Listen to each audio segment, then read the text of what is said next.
$1 million can buy a lot of things in Manhattan, Claire Bennett would remember later, but it can't buy 10 minutes from someone who still knows her own worth.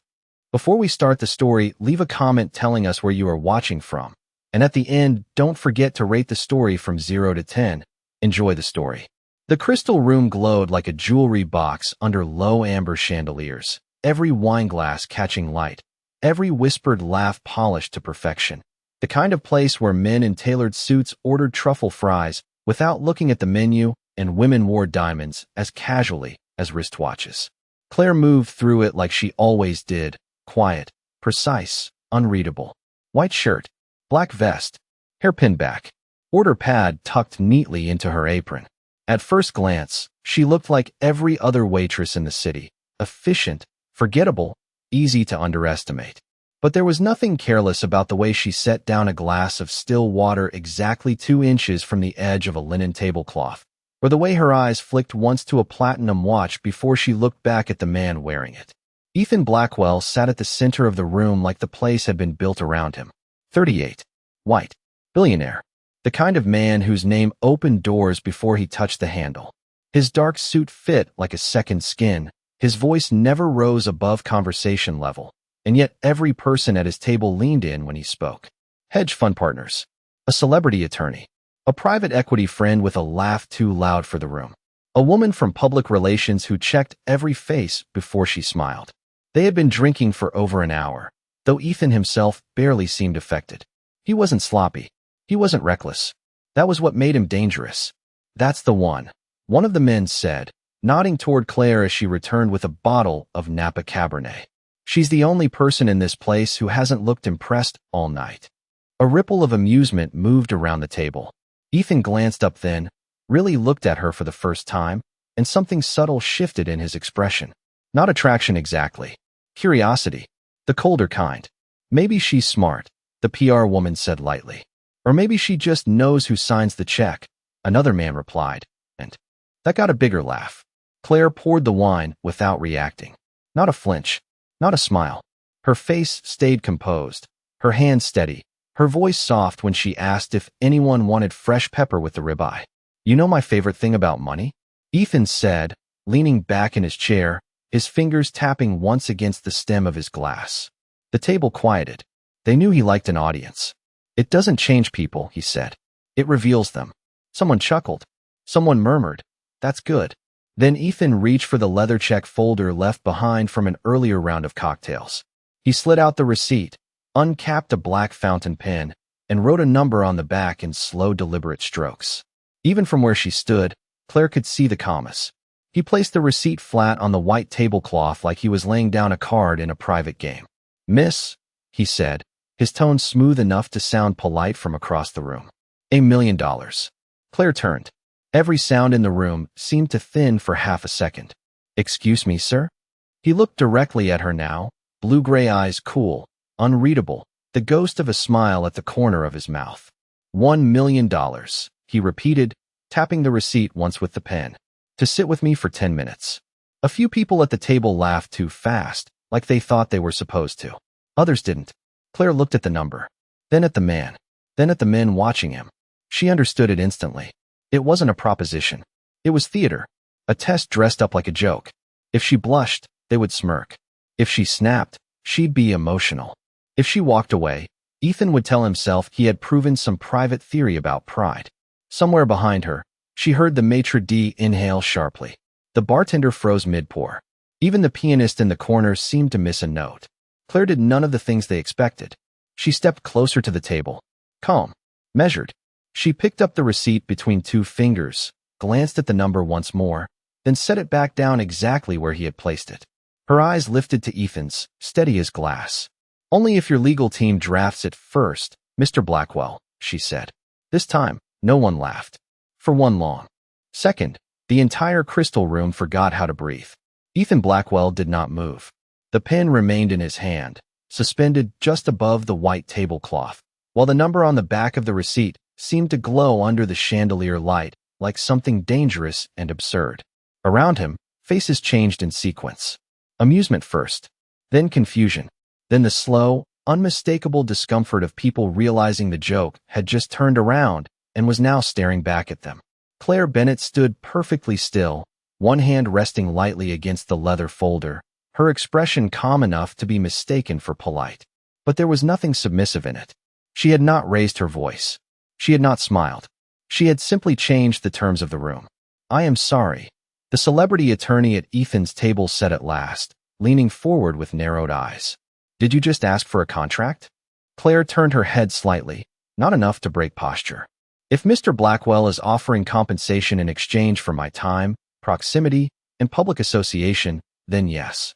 I would need terms in writing."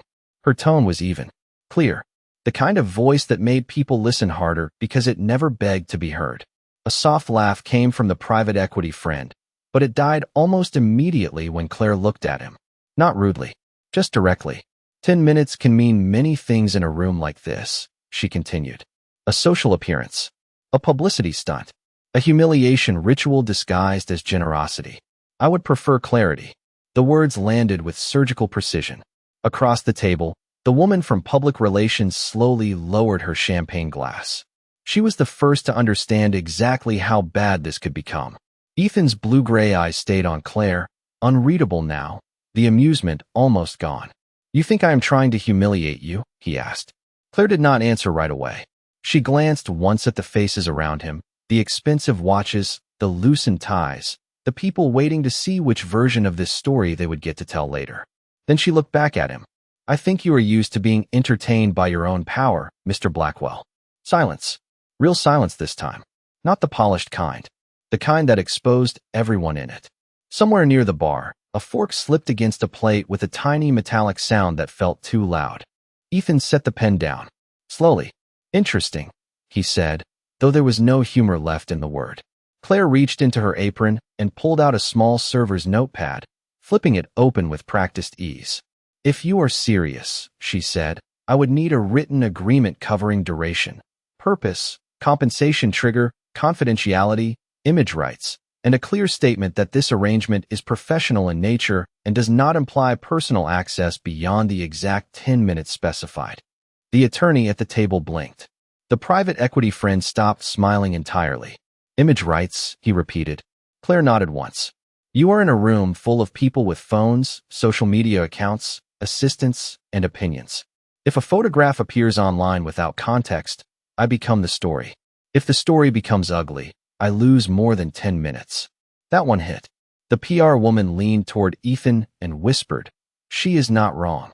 Claire kept going, each word measured, each phrase clipped clean.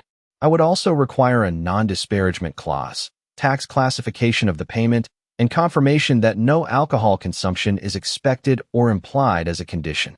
A man 2 seats down nearly choked on his drink. The attorney actually smiled then, but not mockingly. Something closer to reluctant admiration. "Where did you learn to talk like that?" he asked. Claire closed the notepad. "The same place most women learn to read a room," she said quietly. "The hard way." Ethan's expression changed at that. Just a flicker, small enough that most people would have missed it. Claire did not. Because for the first time since he had written that number, he was no longer looking at a waitress. He was looking at a problem he could not solve with money. And for the first time in a very long while, Ethan Blackwell was not in control of the story anymore. The room held still around Claire Bennett like the air itself had decided not to interfere. Ethan Blackwell leaned back in his chair, but only slightly, as if distance might restore control. It did not.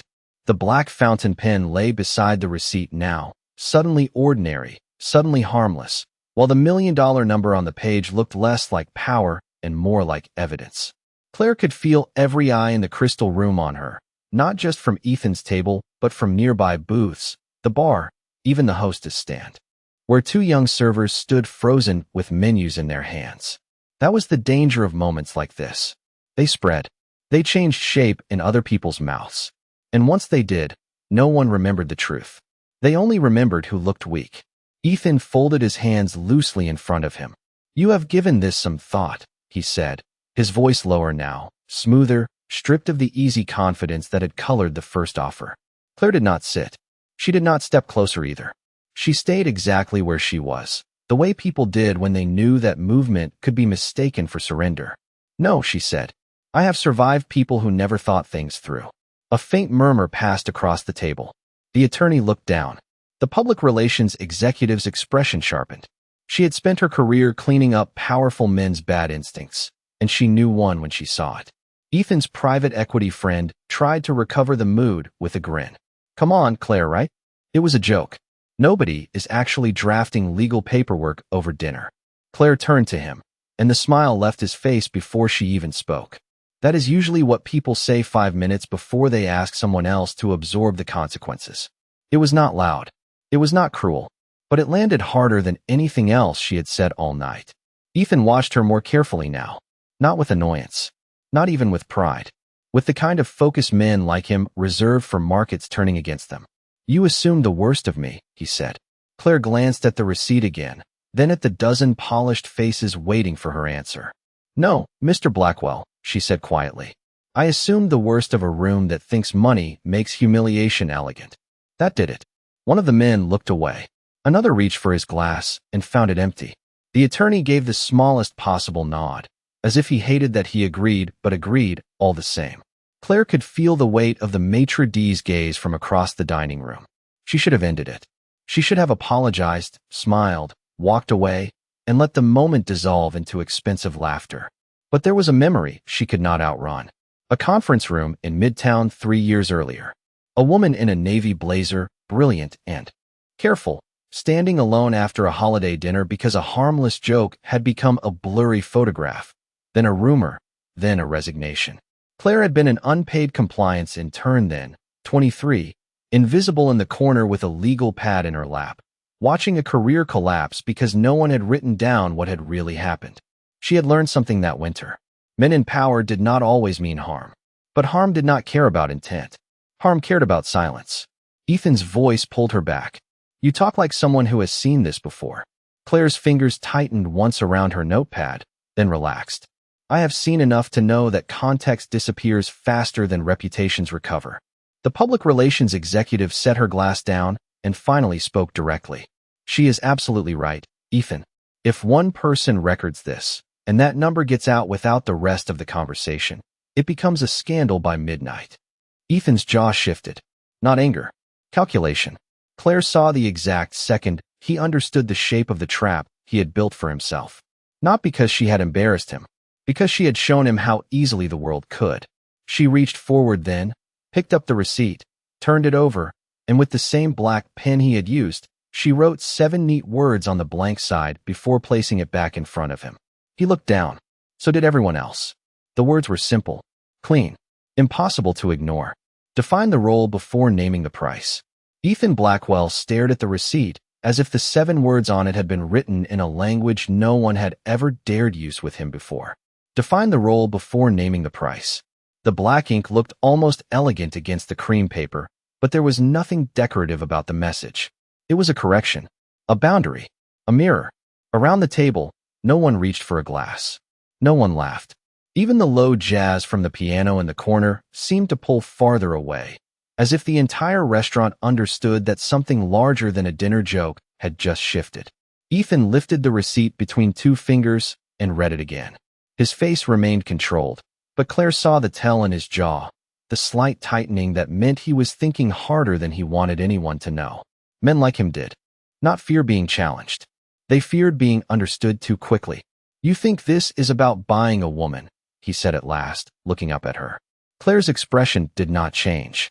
I think it became about that the second everyone around you decided it was entertaining. The words moved across the table like cold air. The private equity friend exhaled through his nose and leaned back, suddenly fascinated by the label on his wine bottle. The attorney folded his napkin with deliberate care, the small movement of a man who had decided he was no longer a spectator. The woman from public relations gave Ethan a long, unreadable look, the kind reserved for clients who had just walked one step away from a public disaster and only realized it after the floor creaked. Ethan tapped the edge of the receipt against the table once. Suppose, he said, that I was not asking for anything inappropriate. Suppose I was simply asking for conversation. Claire tilted her head just slightly. Then conversation would not need a price tag large enough to make refusal look irrational. That one landed deeper than the rest. Ethan's eyes narrowed, not with anger, but with recognition. She was not reacting to the amount. She was dissecting the structure. The table could feel it now. This was not about money. It was about leverage. About the way a large number could make a woman seem foolish for saying no and dangerous for saying yes. Claire reached down and straightened the edge of the leather check folder without thinking, the movement small, automatic, precise. It was the kind of gesture no one noticed unless they were paying very close attention. Ethan noticed. He noticed everything now. "You are very careful," he said. Careful is what people call women after they have watched another woman pay for someone else's carelessness. The attorney looked up at that. Fully this time. "That is a line worth billing for," he muttered under his breath. And for the first time all evening, the faintest hint of reluctant respect passed around the table. Claire did not acknowledge it. She was no longer speaking to impress anyone. She was speaking because if she stopped now, the moment would shrink into something easier, safer, and false. Ethan set the receipt down again, slower this time. "So tell me," he said, his voice quieter than before. "What exactly do you think I should have done?" It was the first real concession. Not an apology. Not yet. But a question asked without armor. Claire held his gaze. "If you wanted 10 minutes of my time, you could have asked for 10 minutes of my time. Politely. Privately. Without an audience. Without turning my answer into a performance." The words settled over the white tablecloth like truth always did when it arrived uninvited. Ethan looked at her for a long moment. Then he glanced around the table, really seeing it for what it was. The grinning friend who had pushed the bet. The attorney who had gone quiet. The public relations executive who had already calculated 12 possible headlines. The assistants at the bar pretending not to stare. The other diners pretending not to listen. And somewhere in that long, silent sweep, the shape of his own mistake finally came into focus. When he looked back at Claire, there was no trace of the original game left in his face. "And if I asked now," he said, "without the audience, without the number." Claire studied him. Not the suit, not the watch, not the power, just the man. Then she answered in the same calm voice that had dismantled the room. "Then I would decide based on respect, Mr. Blackwell, which is much cheaper and far more rare." For the first time that evening, Ethan Blackwell did not answer immediately. He sat there with the receipt in front of him, the $1 million offer now reduced to a thin rectangle of paper and a lesson he had not expected to learn in public. The chandelier light caught the edge of his watch as he lifted his hand, then let it fall again, as if even he understood that any careless movement now would say more than words could fix. Claire Bennett remained where she was, shoulders straight, order pad still tucked at her waist, every inch of her posture communicating the same thing it had from the start. She was not waiting to be chosen. She was waiting to see who he became next. Around the table, tension changed shape. It was no longer the brittle excitement of a wealthy crowd watching a spectacle. It was quieter now, more honest. The private equity friend cleared his throat and tried once more to rescue the mood. All right, he said, with a weak smile. "This has officially become the most expensive philosophy seminar in Manhattan." No one laughed. Not even him. The attorney leaned back in his chair and folded his hands over his napkin. "Actually," he said, glancing at Claire, "it is the first smart thing I have heard at this table in the last 20 minutes." That earned a small, uncomfortable shift from two of the men nearest him. The woman from public relations did not even bother hiding her agreement.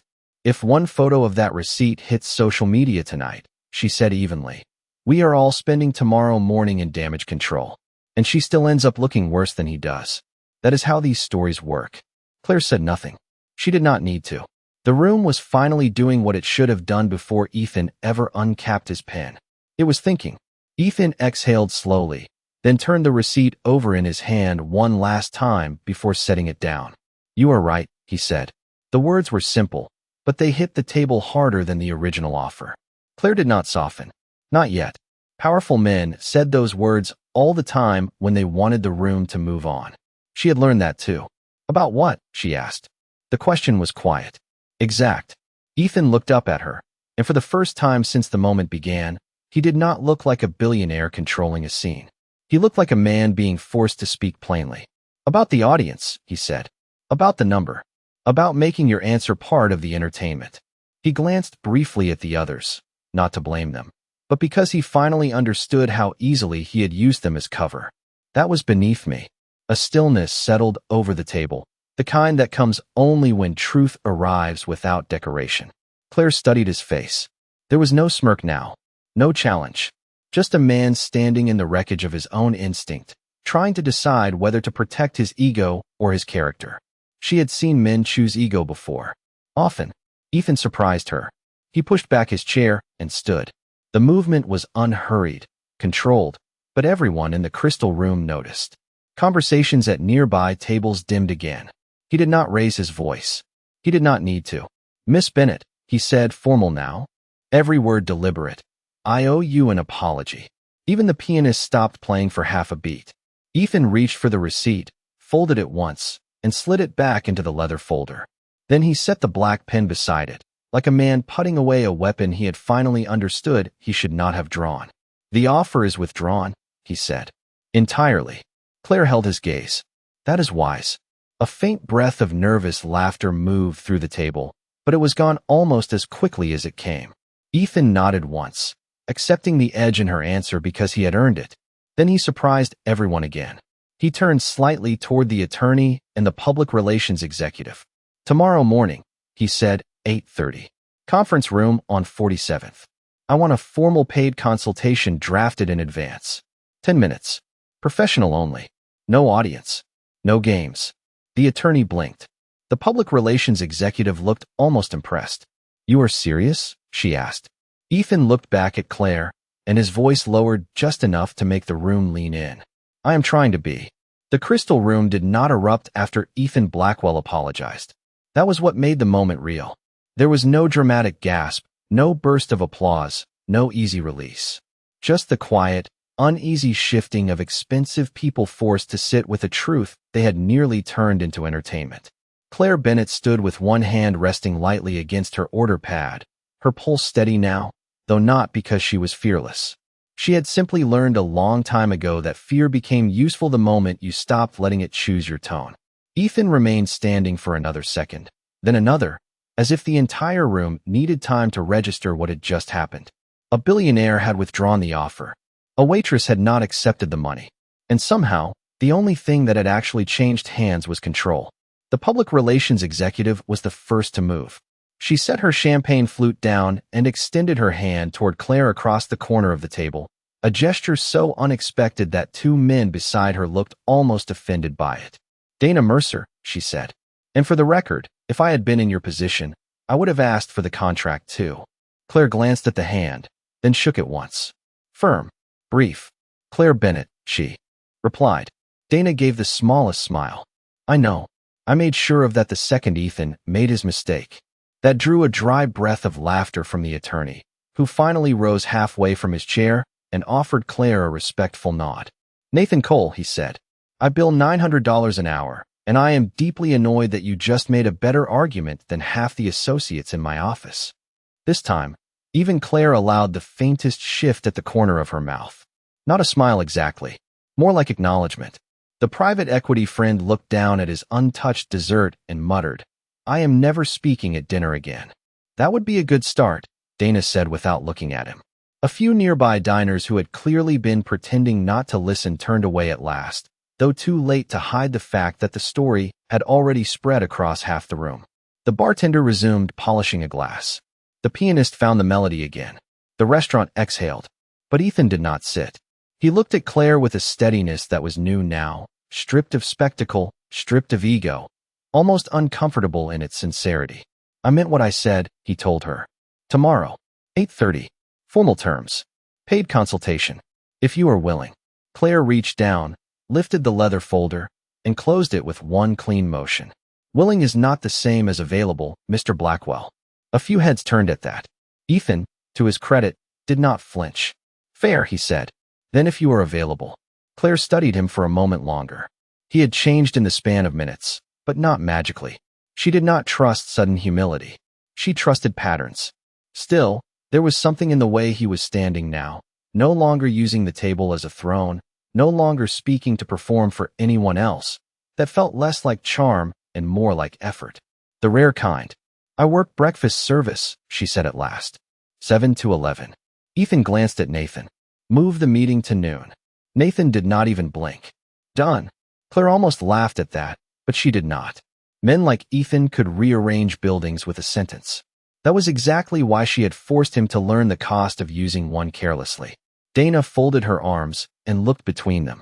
If this actually happens, she said, I want it noted for history that a server in Midtown taught a room full of executives what compliance should sound like. Claire picked up the black pen Ethan had left beside the folder and held it out to him. He took it carefully, their fingers not touching, and she spoke in the same calm voice that had changed the entire night. You do not need me tomorrow because I am difficult, Mr. Blackwell. You need me because your instincts are expensive. That finally did it. Ethan smiled. Not the polished smile from earlier. Not the one that came from winning. This one was smaller, quieter, almost embarrassed. I am beginning to notice, he said. And for the first time all evening, Claire believed he might. By the time Claire Bennett stepped away from Ethan Blackwell's table, the crystal room had returned to motion, but not to normal. Normal had left 10 minutes ago and was not coming back. The pianist played softer now, as if the room itself had become more careful. Silverware moved again. Low conversations resumed. A waiter near the bar nearly walked into a column because he was still watching Claire out of the corner of his eye. She ignored all of it. That was the part people never understood. Winning a moment did not excuse you from finishing your shift. She collected a tray from the service station, balanced 2 espresso cups, a lemon tart, and a side of fresh berries, then moved toward table 14 as if nothing extraordinary had happened. Her steps were measured. Her shoulders relaxed. The same quiet competence as before. But under the calm, something older had stirred loose. Not pride, not satisfaction, memory. As she set the dessert plate in front of an older couple celebrating an anniversary, she heard the woman whisper, That is the young lady, right? The husband nodded without looking at Claire directly. Handled herself better than anyone in that corner ever has. Claire gave them a polite smile and stepped away before kindness could become conversation. She had learned to be wary of both. At the service station, another server named Melissa grabbed her arm lightly, eyes wide. Claire, she hissed, voice barely above a whisper. What in the world just happened? Claire reached for the ticket spindle and scanned the next order without looking up. Table 9 still needs sparkling water, she said. Melissa blinked. That is not an answer. It is the only useful thing happening right now. Melissa stared at her for another beat, then let out a breath that was half admiration, half disbelief. You know the entire staff is going to talk about this for months. Claire tore the next ticket cleanly and tucked it into place. Then they should at least get the details right. The words came out sharper than she intended, and Melissa went quiet. Claire regretted it instantly, but not enough to explain. She had spent too many years learning what happened when a woman became a story before she became a witness. Across the dining room, Ethan was still standing beside his chair, though his table had finally resumed the fragile choreography of expensive people pretending they had not just been corrected by someone in an apron. Nathan Cole was speaking to him now, low and serious. Dana Mercer was already typing something into her phone, likely rewriting tomorrow before it had the chance to embarrass anyone. The loud friend who had helped start the bet was suddenly very interested in his dessert spoon. Ethan looked up once, caught Claire moving past the bar with a tray in hand, and did not call after her. That mattered, more than most people would think. Men like him often mistook access for resolution. She had not forgiven him. She had not accepted anything. She had simply allowed him the dignity of trying again later, if he meant it. At 10:47 p.m., the rush began to thin. The final wave of late reservations had been seated. The chandeliers seemed warmer now, the city lights beyond the floor-to-ceiling windows blurring against the dark Manhattan glass. Claire slipped into the side corridor near the kitchen for exactly 20 seconds, just long enough to press 2 fingers to the bridge of her nose and breathe. The walls back there were plain, painted a neutral cream no one ever noticed, the kind of hallway that held more truths than the dining room ever would. Her phone buzzed once inside her apron pocket. She glanced at the screen. One text, from an unknown number. She almost ignored it. Almost. But something in her chest tightened before she even opened it. When she did, there were only 9 words on the screen. Noon tomorrow. Formal terms. No games. Ethan. Claire stared at the message, thumb still, expression unreadable. Then, slowly, she locked the phone and slid it back into her apron. No smile. No sigh. No dramatic pause. She picked up a polished silver tray from the side shelf and stepped back into the light. Because whatever happened tomorrow, tonight still had 3 tables, 2 checks, and 1 final lesson left to serve. The last hour of service always revealed who people really were. Not at the beginning, when the room was polished and everyone still cared about posture, but near closing, when ties loosened, lipstick faded, patience thinned, and the truth started showing through the edges.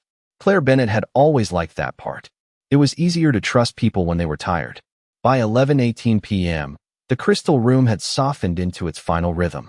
A pair of venture capitalists argued quietly over dessert. An older couple lingered over decaf and anniversary memories.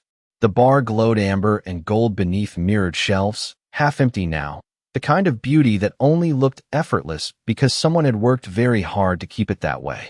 Claire moved through it with her usual precision, but her mind kept circling back to the text in her apron pocket. Noon tomorrow. Formal terms. No games. Ethan. 3 short sentences. Cleaner than his first offer. Smarter too. He had learned, at least enough to know that tone was part of the contract. At table 6, a silver-haired woman in a navy silk blouse set down her spoon and watched Claire approach with the check. "You are the one," she said softly, not as gossip but as recognition. Claire placed the folder beside the coffee cup. "I am the one bringing you the bill, ma'am." The woman smiled, a little sadly.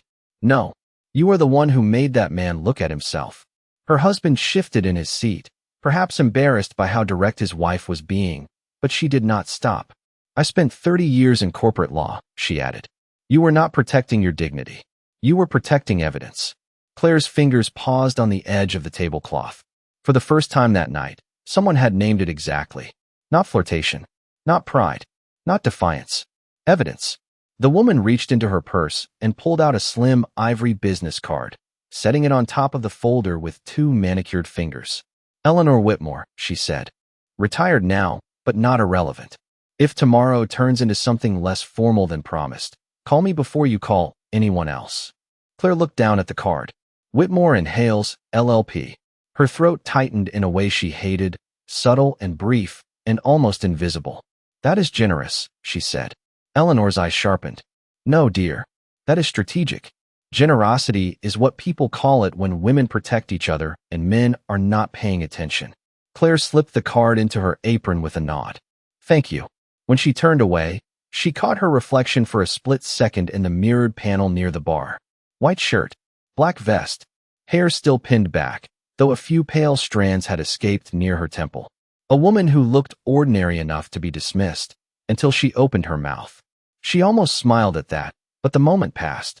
At 11:34 p.m., Ethan's table finally stood to leave. Chairs shifted back over polished wood. Jackets were collected. Credit cards reappeared. Nathan Cole gave Claire a small nod on his way out, the quiet acknowledgement of one professional to another. Dana Mercer paused just long enough to say, "If he does anything performative tomorrow, I will know before he does." Then she was gone, heels sharp against the marble entry. The loud friend avoided Claire entirely. Ethan was the last to move. He signed the final bill without flourish, no extra note, no oversized tip slipped in like an apology pretending to be generosity. That, more than anything, surprised her. When he stood, he placed the pen down carefully and closed the folder. Then he walked toward her, but stopped at a respectful distance. 3 feet, maybe 4. Enough space to say he had learned something. "I did not add anything," he said quietly, glancing at the folder. "No grand gesture. I assumed that would be unwelcome." Claire looked at him, then at the folder, then back again. "Correct." A small breath of laughter escaped him. "Not polished. Not practiced. Human." "Noon," he said. "You can still say no." Claire lifted the folder, opened it, and saw the exact total. Exact tip. 20%. Standard. Clean. Professional. She closed it again. "That," she said, meeting his eyes, "is the first interesting thing you have done all night." Ethan nodded once, as if the words mattered more than approval. Then he stepped back, gave her a brief, respectful incline of his head, and walked out into the Manhattan night without asking for anything else. Claire watched the revolving door spin once, twice, then settle. In the silence that followed, she looked down at the folder in her hands and understood something she had not expected. He had finally left her with a choice. And sometimes, in rooms built on power, that was the rarest form of respect. At 12:07 a.m., the crystal room was finally empty enough to tell the truth. The last candle at the bar burned lower, throwing soft gold across the mirrored shelves. Chairs were being reset. Linen napkins disappeared into gray bins. Somewhere in the kitchen, someone laughed too loudly from exhaustion, the sound bouncing off stainless steel before fading into the late-night hush that only restaurants understood. Claire Bennett stood alone at the service station with Ethan Blackwell's clothes check folder in one hand and a damp polishing cloth in the other, looking not at the total, but at the stillness around it. 20%. Exact. No extra zeros. No handwritten note. No dramatic flourish. It should not have impressed her. And yet, somehow it did. Not because it was generous. Because it was disciplined. Melissa slid in beside her with a stack of water glasses and a stare that could have peeled paint.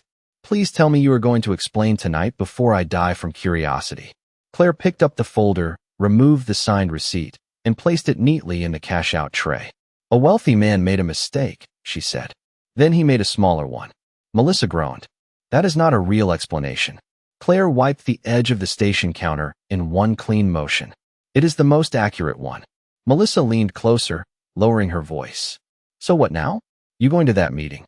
Claire did not answer immediately. She folded the polishing cloth in half, then in half again, because hands needed tasks when thoughts became too loud. Noon tomorrow. Formal terms. No games. She could still see the words in her mind, spare and deliberate, cleaner than anything else he had offered. Across from the cash register, the mirrored panel caught her reflection again. Same uniform, same pinned hair, same face people dismissed until it inconvenienced them. But tonight had changed something she had spent years keeping buried under routine. Not hope. She was too smart for that. But possibility. Dangerous thing. Expensive thing. I have not decided, she said at last. Melissa studied her, then surprised her by nodding instead of pushing. If you do go, she said, wear the face you used tonight. That face could sue a building. Claire almost laughed. Almost. Good advice. At 12:19 a.m., the manager, Victor Lang, called her into the small office behind the hostess stand. Most employees hated that room. Too beige. Too quiet. Too many conversations that ended badly. Victor sat behind a walnut desk with his reading glasses low on his nose, the nightly sales report glowing on his screen. He was a man in his 50s who believed in polished shoes, folded pocket squares, and never discussing personal feelings unless they threatened table turnover. He looked up as Claire stepped in, then removed his glasses slowly. Close the door, please. Claire did. He folded his hands. I have been in this industry for 27 years, he said, and I have never once watched a guest get professionally dismantled with such remarkable courtesy. Claire said nothing. Victor exhaled, glancing toward the dining room beyond the frosted glass. You were not insubordinate. You were not rude. You were, in fact, entirely correct. He paused, which meant something difficult was coming. Still, men like Ethan Blackwell are not ordinary guests. Claire held his gaze. Neither are ordinary mistakes. Victor's mouth twitched, the closest he ever came to a smile during conflict. Fair. He slid a small envelope across the desk. Dana Mercer left this with the host. She said to give it to you only after the room cleared. Claire took the envelope and opened it. Inside was a single cream card with elegant lettering and one handwritten line beneath the printed contact information. If he changes the terms, walk out. If he keeps them, make him earn minute 11. Claire read it twice. Not because she needed to. Because she recognized the voice in it. Strategic. Sharp. Protective without sentimentality. She tucked the card into her apron beside Eleanor Whitmore's. 2 women. 2 warnings. Both more valuable than any tip she had earned that night. When she looked up, Victor was watching her with an expression she could not quite name. Whatever you do tomorrow, he said quietly, do not go as someone grateful to be invited. Claire placed the envelope on the desk and straightened it until the edges aligned with the grain of the wood. I was not invited, she said. I was corrected into relevance. Victor blinked once, then leaned back in his chair, almost impressed. That, he murmured, is exactly why you should go. Claire stepped out of the office a minute later and into the dim, nearly empty dining room.